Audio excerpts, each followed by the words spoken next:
Nous avons donc Éric Gravel, le réalisateur du film, qui nous a rejoint.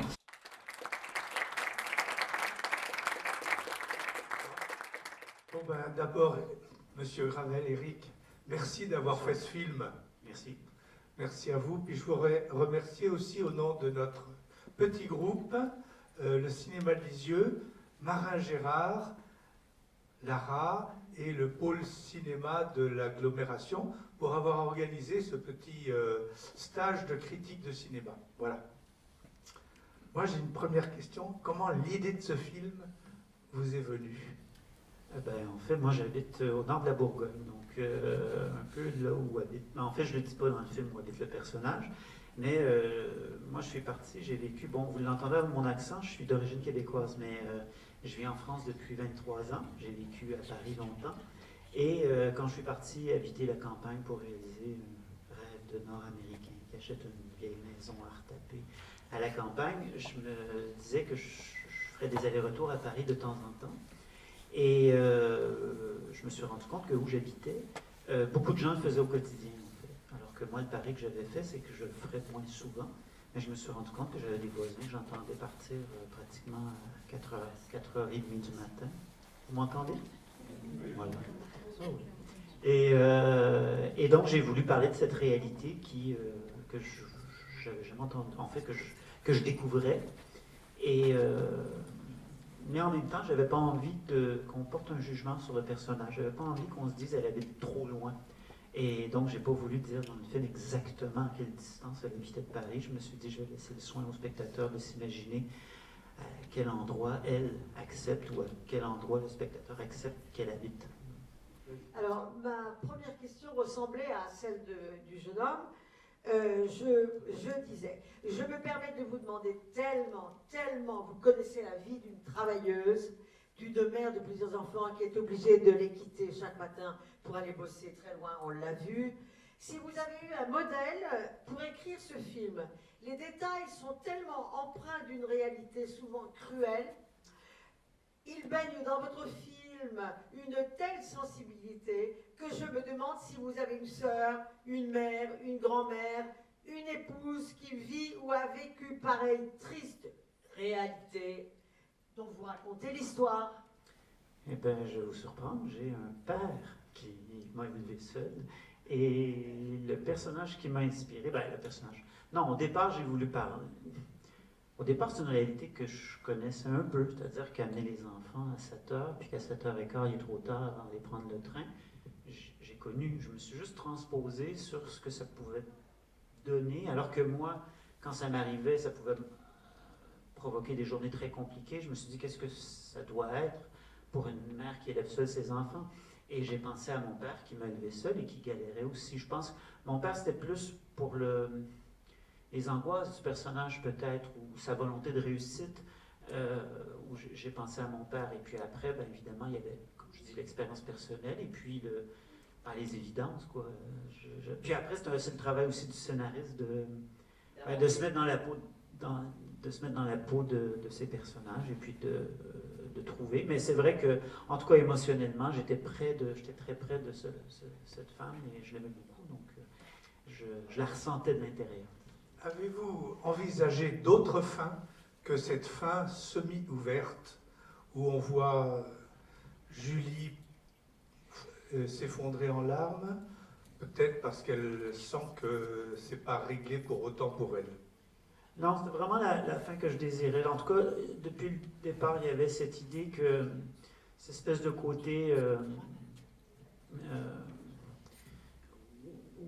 où elle accepte, puis qu'on se dit qu'elle n'a pas vraiment le choix d'accepter.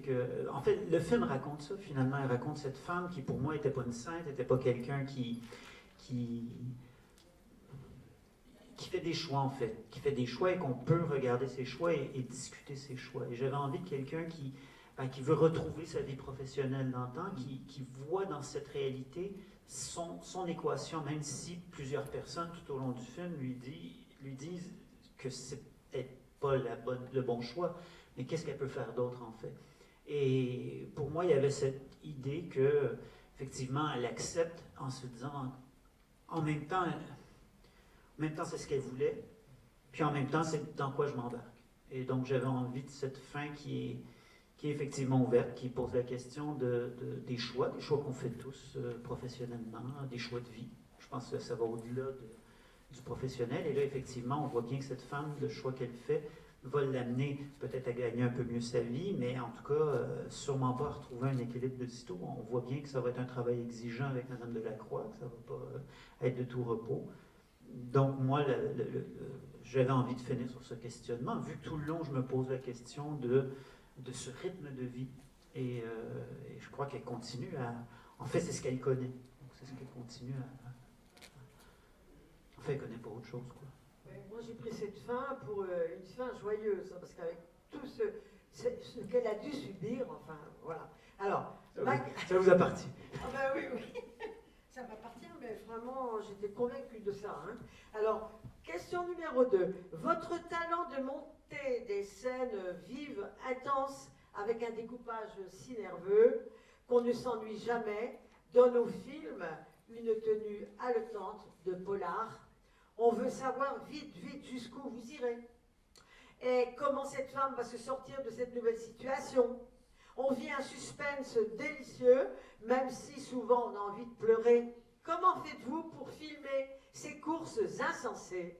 Vous courez aussi vous-même, caméra à l'épaule, ou alors est-ce que vous êtes en trottinette à côté d'elle, en vélo, ou bien en tandem?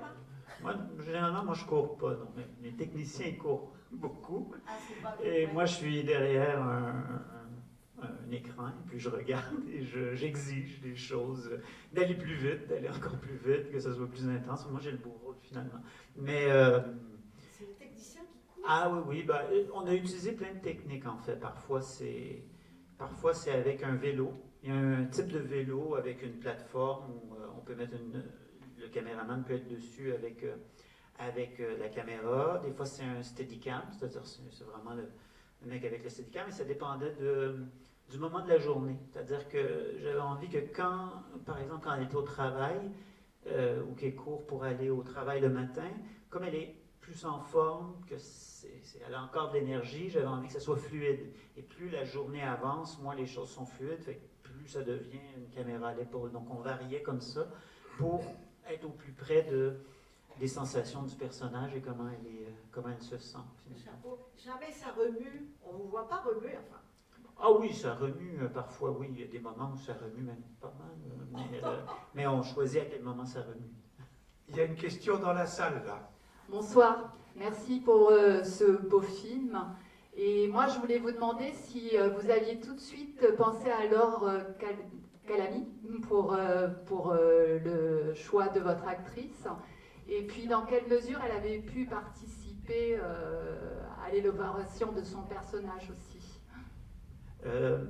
En fait, quand j'ai écrit le film, j'avais pas de comédien en tête. Et au moment où est venu le temps de choisir un comédien, j'ai proposé à mes producteurs et la directrice de casting, Laure, et tout le monde a trouvé que c'était une bonne idée. Parce qu'en fait, sur papier, le personnage est quand même assez dur. Et je trouvais que Laure amenait quelque chose de lumineux, même si c'est une femme qui va pas bien. On pouvait se dire, mais c'est une femme qui devrait bien aller. Il y avait quelque chose. Et moi, je l'avais vu plutôt dans des rôles dramatiques. Je l'avais pas vu dans 10%. J'avais plutôt vu, juste avant de lui proposer, j'avais vu Seules les bêtes, où elle avait un rôle secondaire dans le film de Dominique Moll, où elle faisait une cultivatrice. Et je l'ai trouvé véridique, vraiment fantastique. Et je savais qu'elle avait du range, comme on dit. Elle avait une panoplie, elle pouvait jouer un peu de tout.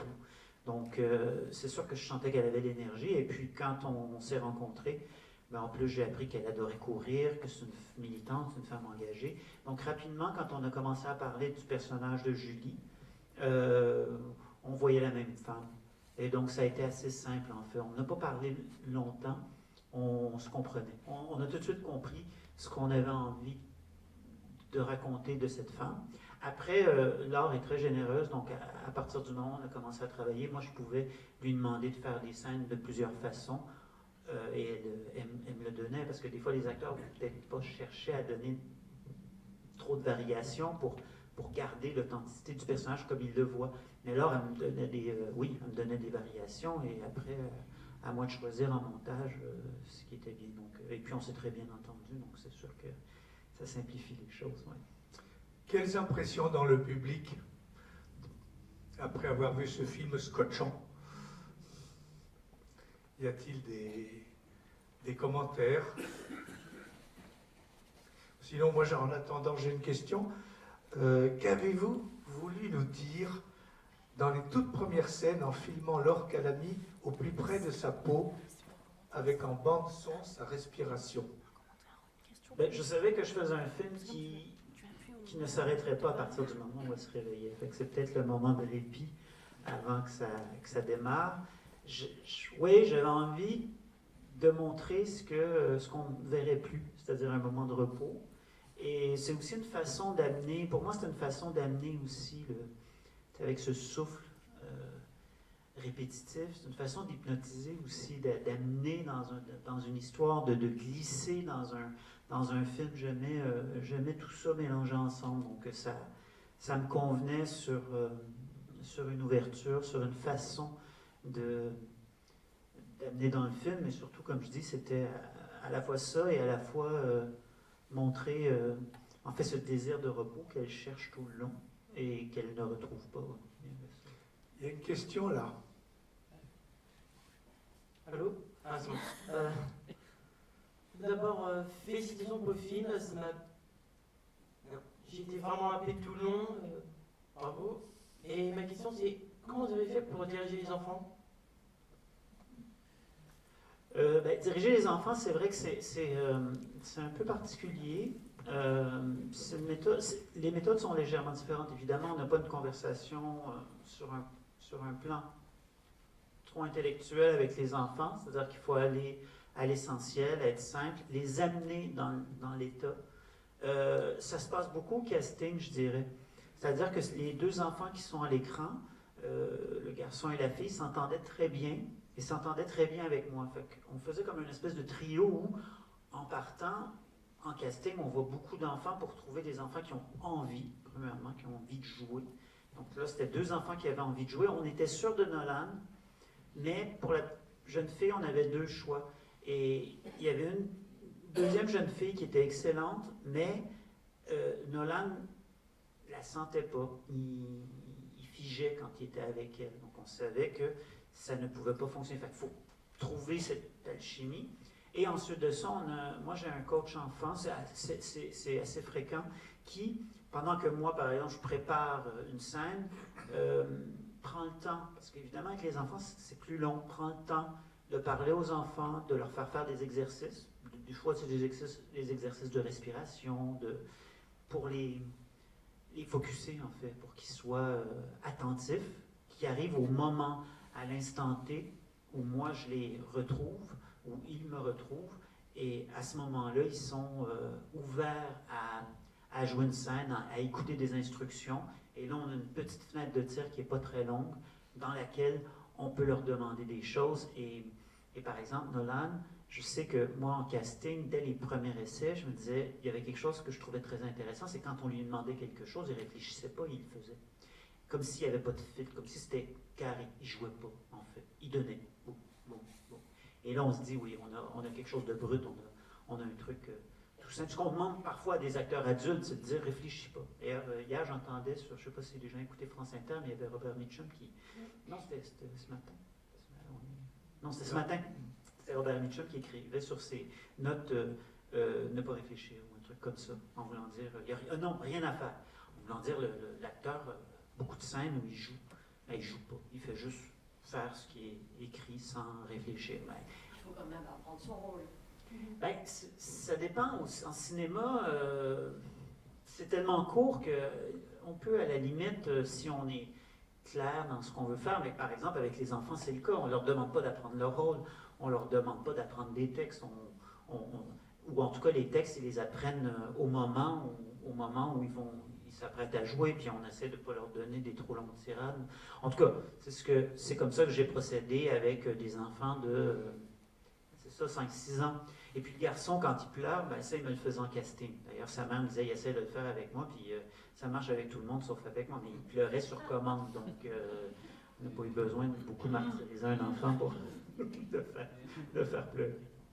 Oui, vas-y. Oui, donc d'abord merci pour ce film et cette rencontre. Alors, moi j'ai pas l'habitude des films de catastrophe, j'y vais jamais d'ailleurs, mais moi je l'ai vécu un peu comme un film catastrophe, ça m'a presque angoissée, quoi. Hein. Cette succession de. Voilà. Hein.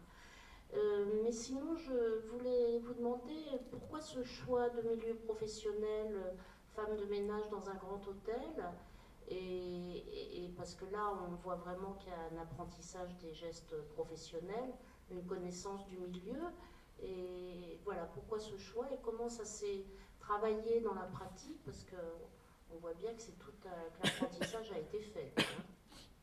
Ben, merci pour les actrices qui ont bien appris leur rôle. Oui, au moment où j'écrivais, j'ai pensé à plusieurs possibilités. En fait, je m'étais fait tout simplement la case et des colonnes en me disant quel poste elle pourrait... vu qu'elle en fait plutôt dans le domaine du marketing, évidemment, on sait que c'est un autre métier en attendant de refaire ce qu'elle veut.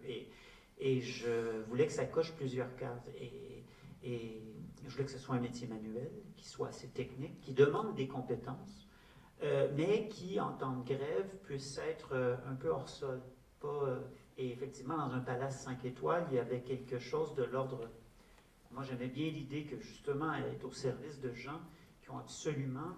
mais qui ne sont pas concernés, finalement, par ces grèves, par cette réalité, tout simplement la réalité de tout le monde, finalement, parce que ces gens-là sont tellement sur une autre planète. Et c'est pour ça aussi qu'on ne les voit pas beaucoup, où j'avais envie. Et effectivement, j'avais envie quand même de montrer travail bien fait aussi. Et je voulais qu'on voit un personnage qui est perfectionniste, en fait. Au-delà du métier qu'elle devrait faire, où elle va voir Madame Delacroix. Et je voulais pas... En fait, je voulais donner des indices à mesure. C'est-à-dire qu'au début, on pense que c'est effectivement une femme de chambre de palace et graduellement voir qu'elle est autre chose, mais voir à travers son rôle de femme de chambre de palace, voir qui est cette femme en fait. Et je trouve que dans tous les cas, peu importe le métier qu'elle veut faire dans la vie, à travers celui de femme de chambre, on voit bien que c'est une perfectionniste, que c'est quelqu'un qui ne lâche pas le morceau, qui a des compétences, qui a ses qualités. Et nous, effectivement, dans l'hôtel où on a tourné, moi j'ai rencontré les gens de palace, les femmes de chambre de palace, qui sont en fait une élite dans le milieu des femmes de chambre. Et je trouvais ça intéressant aussi de le prendre par cette lorgnette-là de ces femmes très fières de leur travail, de dire, écoutez, moi, c'est pas un petit métier, c'est assez complexe, il y a beaucoup de notions.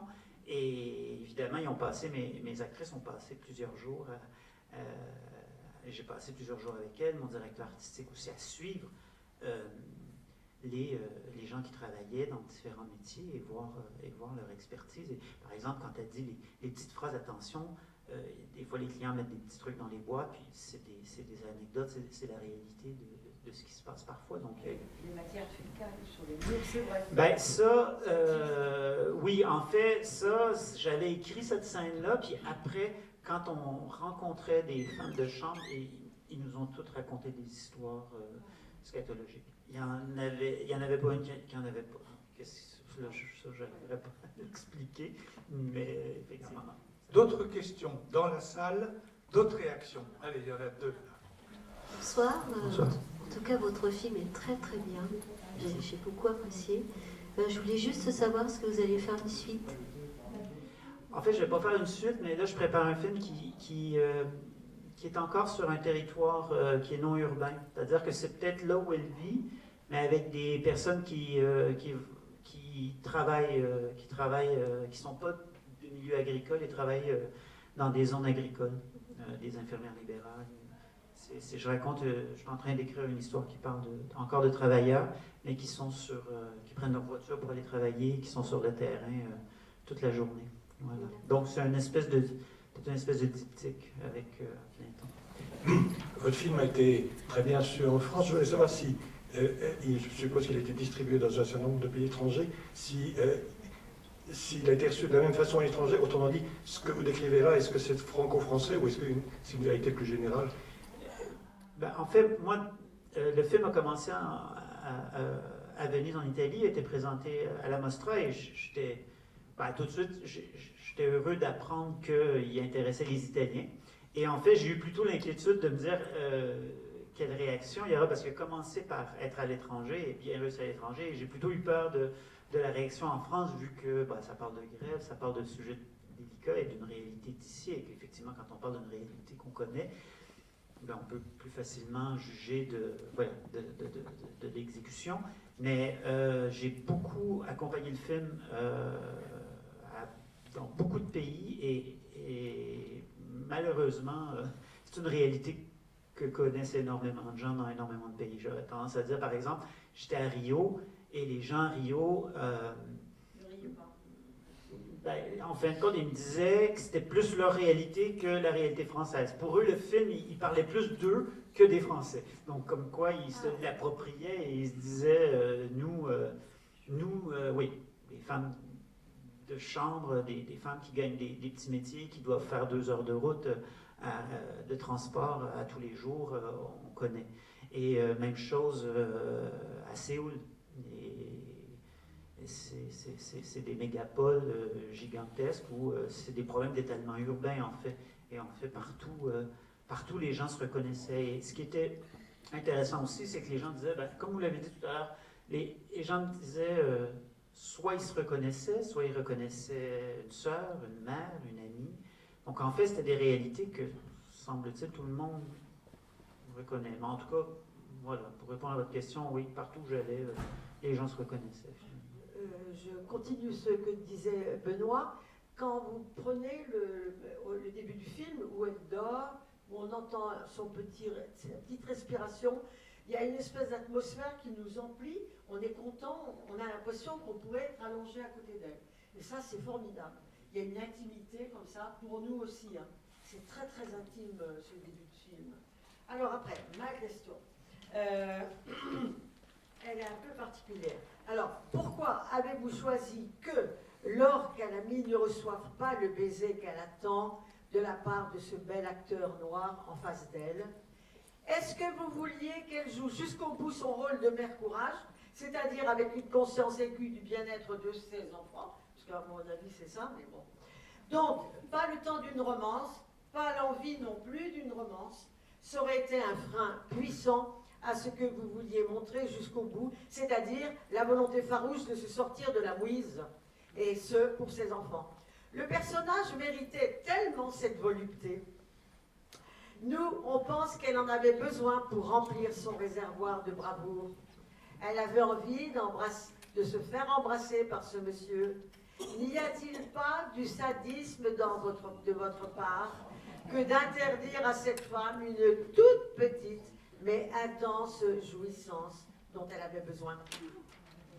Je vais vous répondre, vous allez voir. Parce que pourquoi vous aviez envie qu'elle soit sauvée par un homme? Non, quand même pas. C'est ça. Je voulais pas qu'elle soit sauvée par un homme. En fait, au contraire, avec Laure, on en a parlé, on aimait beaucoup qu'elle se prenne un râteau parce qu'on trouvait que c'était plutôt féministe comme situation à se dire que les mecs qui se prennent des râteaux au cinéma, les femmes aussi peuvent se prendre des râteaux. Et surtout, c'était qu'elle est dans un moment où elle cherche quelque chose, elle cherche un truc, et des fois ça marche, des fois ça marche pas. Mais non, il n'y avait pas l'idée du sadisme en moi, parce que, au contraire, je pense que si ça avait fonctionné, je pense qu'on était plus... Avec Laure, on n'aimait pas l'idée que ça fonctionne, en fait. On aimait bien l'idée qu'elle puisse, elle aussi, se prendre un râteau, parce que c'est un personnage qui... Moi, j'avais envie que ça raconte quelque chose d'elle sur, si j'ai envie, de peut-être une autre vie aussi, ou de sa vie qu'on raconte pas d'elle, ou quand elle veut quelque chose, elle va le chercher. Et que là, je disais, le mec, j'ai envie, je vais le chercher, puis bon, écoute, ça marche pas, mais que là, c'est un peu plus difficile en pleine tempête que quand mettons, à une autre époque où les choses étaient peut-être, là, lui, ça va pas, il va en voir un autre. Et puis, ça allait bien, Laure aimait bien jouer ça aussi. Il y a encore une question là? Oui. Une question, ça peut gâcher l'ambiance. Il y a beaucoup de grèves en France. À quelle grève faisiez-vous allusion? Eh bien, en fait, moi, en 95, j'étais étudiant à Paris. Et quand j'ai commencé à écrire avant les grèves de 2018-2019. J'ai commencé à écrire avant les Gilets jaunes et avant les grèves, les premières grèves de retraite. Et donc, je pensais à la grève de 95 où il y avait une solidarité qui s'est installée entre les Parisiens et où tout était bloqué. Moi, je me souviens, j'étais à vélo et Place d'Italie, les voitures étaient tellement imbriquées les unes dans les autres que j'étais obligé de prendre mon vélo sur mes épaules pour passer entre les voitures. Et c'est cette grève qui m'avait interpellé. Et donc, c'était ça qui m'inspirait au départ. Ouais. Puis, quand on a commencé à financer le film, on était en pleine grève avec les gens à qui on déposait le projet, disaient « Mais vous êtes en train de raconter ce qui se passe dans la réalité. » Puis, ben non, moi, j'étais... Voilà, c'était une grève qui datait de plus longtemps. Et un syndicaliste CGT a-t-il vu votre film? Oui, il y a un syndicaliste CGT qui est même... on était en contact avec... Laure était une grande amie qui est dans le syndicat CGT Femmes de Chambre. Et à l'époque où il y avait les grèves des femmes de chambre Batignolles, Ibis, je crois, Ibis Batignolles. Donc on était en contact avec eux, avec elle, et évidemment ils l'ont vu. J'ai même présenté le film c'était à Paris devant le Parti communiste avec des gens organisé par le Parti communiste français. Et oui, ils ont pris conscience de ce qu'ils faisaient sur les gens en situation difficile, je suppose.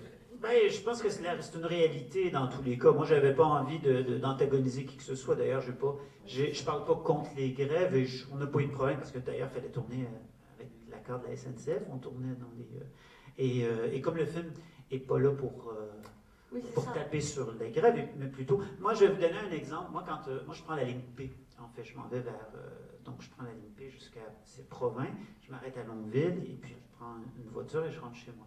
Et c'est une ligne qui avait des gros problèmes. Et au moment où j'étais en train de financer le film et qu'il y avait les grèves, on était sur une page Facebook où les gens échangent pour dire « Ouais, ben là, ce matin, c'est compliqué. » Et les gens sont assez solidaires justement de ne pas avoir assez d'infos des trains et ça l'échange. Et il y a une dame qui avait fait un témoignage un matin en racontant sa journée. Et effectivement, elle avait une journée épouvantable à prendre un peu comme le personnage au début, un train, un bus, puis c'est une réalité qu'on connaît bien sur la ligne P, et je pense ailleurs aussi, et finissait juste raconter sa journée sans prendre position, et finissait son texte en disant « Je suis fatigué ». Évidemment, ça m'a interpellé, parce que ça allait complètement dans le sens de mes intentions sur le film, c'est-à-dire, je sais que ces grèves-là, elle ne se plaignait pas des grèves, mais elle disait « Je suis épuisé parce que c'est sa vie. » Et sous son commentaire, il y en a eu plus d'une 50aine de gens il n'y en avait pas un pour se plaindre de la grève, mais chacun racontait sa réalité en disant ben, c'est ma réalité aussi. On comprend, puis en même temps, ce qu'on vit est difficile. Donc, ça ressemblait en tout cas à mon état d'esprit. Dernière question. Au moment, tout à la fin, lorsqu'elle a mis sur le quai de gare, il y a un train qui est arrivé. Est-ce que vous pouviez suggérer éventuellement un suicide? On a tous pensé à ça. Ben, c'est sûr que quelqu'un qui est sur un quai de gare, qu'on ne connaît pas, ben, c'est quelqu'un qui attend un train, mais quelqu'un qui attend sur un quai de gare dont on connaît la vie, ben, évidemment, on peut supposer plein de choses. Et connaissant la vie de cette femme, si elle avait tout le long du film, je ne sais pas, moi, vécu une histoire d'amour à la Lelouch, vous ne poseriez pas la question de est-ce qu'elle veut se suicider. Fait que c'est évidemment lié à ce qu'elle vit. Et évidemment, le fait qu'elle attende, qu'elle se pose des questions. Moi, ce que j'ai essayé de suggérer, c'est que ça devenait une possibilité. Ça devenait quelque chose qui pouvait lui passer par la tête. Pas quelque chose qu'elle aurait peut-être fait à ce moment-là, il y a des enfants et tout, mais en tout cas, ça devient une nouvelle option. La résilience de Julie Roy, pour vous, est-ce qu'elle vient d'une force intérieure ou d'un entêtement obstiné, un peu comme un canard sans tête qui continue de courir? Je ne dirais pas un canard sans tête, mais une obstination assurément, mais je pense qu'elle carbure à ça, c'est-à-dire que ce personnage, cette femme qui au départ est une professionnelle, qui s'imagine qu'elle peut atteindre ses objectifs, qui était dans une autre vie, effectivement, cette femme, cette professionnelle qui, ben, évidemment, elle carbure à ça, mais c'est surtout qu'elle se dit, je peux y arriver. Et c'était ce côté-là. Pour elle, il n'est jamais question qu'elle ne puisse pas y arriver. Et moi, ce que je disais alors, je disais, bien évidemment, à un moment donné, ça craque de partout. Fait que je lui disais, tu es une espèce de rocher, ça craque, mais il est hors de question que tu casses, quoi. Et c'est comme si ça ne pouvait pas être... cette femme est incapable d'envisager l'échec. Alors, est-ce qu'un homme aurait pu vivre, est-ce que vous auriez pu tourner la même histoire autour d'un homme? Oui, parce qu'elle est non-genrée, en fait, d'une certaine façon. Évidemment, moi, j'avais envie que ce soit un personnage féminin, parce que cette réalité est avant tout, incombe avant tout à des femmes. C'est-à-dire, majoritairement, c'est des femmes qui se retrouvent avec les enfants, qui ont le plus à faire des longues distances, qui ont la majorité de la précarité. Fait que ça me semblait absolument clair et évident que si j'avais envie d'être le plus cohérent possible, c'était l'histoire d'une femme. Mais moi, je l'ai écrit, et la seule scène qui, pour moi, est peut-être... c'est sûr que quand elle passe son entrevue professionnelle, évidemment qu'il y a des questions qui sont dévolues majoritairement aux femmes. Quand la dame, alors que c'est limite, puis normalement, on n'a pas le droit de faire ça en entrevue, mais quand elle lui parle de son rapport à ses enfants pour reprendre le travail et tout, évidemment, on pose rarement ces questions-là. Il y avait quand même quelques aspects. L'aspect quand elle se fait interpeller dans la rue par un homme, qui était plus compliqué pour moi, parce que c'est quelque chose que je ne sais pas, je ne l'ai pas vécu. Mais en dehors de ces choses-là, j'avais quand même envie que ce soit une réalité qu'on puisse aussi imaginer chez un homme. Combien de temps avez-vous mis à écrire le scénario? Peut-être autour de 2 ans, plus une 3e année quand on finance. Et puis, oui, donc ça a été 2017-2021. Le film a pris 4 ans à se faire. Donc, 2 ans et demi d'écriture et puis 1 an et demi sur le financement. Oui, j'écris seul, Moi, j'ai trouvé que ce titre était, comment dirais-je, très éloigné de ce que vous racontez et en plus, qui ne raconte pas du tout, quoi. Non seulement il est éloigné, mais donc, je suis passée à côté de votre film quand il est venu à Fos. Alors, à temps plein, qu'est-ce que ça veut dire, hein? À plein temps. Ouais, enfin, vous êtes contente de votre titre?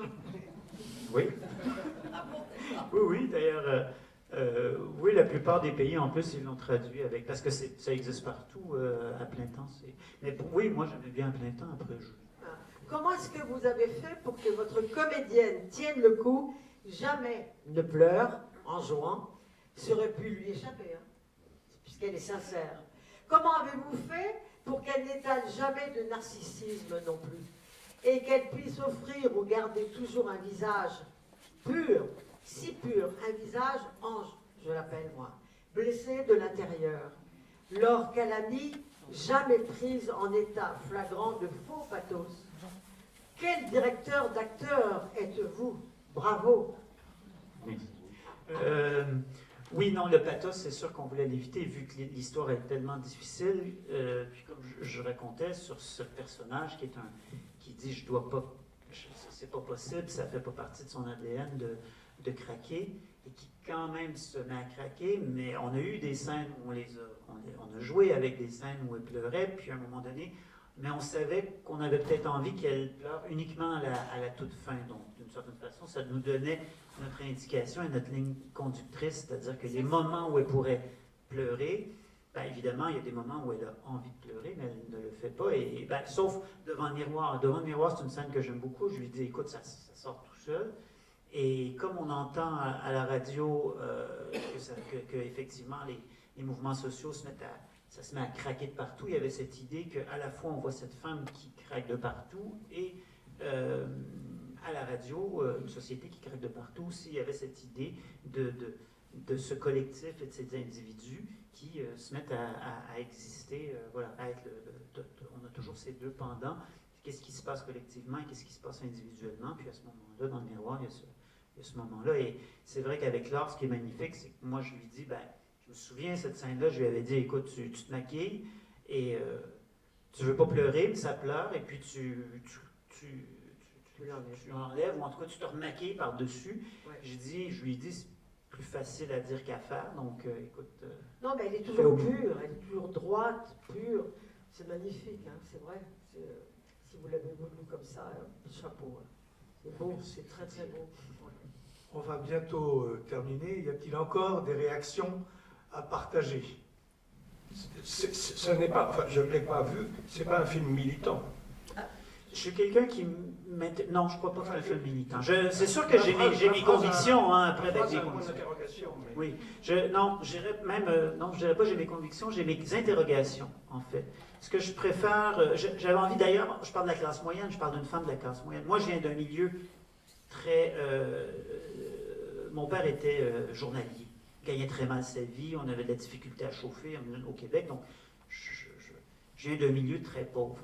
Et je n'avais pas envie de parler de ce milieu très pauvre, j'avais envie de parler d'une classe moyenne qui est pas complètement en bas, qui est un peu oscillant, parce que je trouve qu'il y avait quelque chose d'intéressant dans l'idée de parler d'une classe qui peut glisser vers le bas, monter vers le haut en fonction de l'état d'une société. Et on en parle peu. La classe moyenne au cinéma, c'est compliqué, c'est moyen. Donc, qu'est-ce qu'on fait, qu'est-ce qu'on raconte, comment on raconte l'histoire de la classe moyenne? Et c'était ça que j'avais envie de faire, j'avais envie de trouver un angle pour en parler, mais effectivement, j'ai tendance à penser que mon militantisme est dans le constat. C'est-à-dire que j'avais pas envie d'antagoniste, j'avais pas envie mais j'avais envie de raconter quand même des choses, j'avais envie de parler des choses qui m'interpellent. Voilà.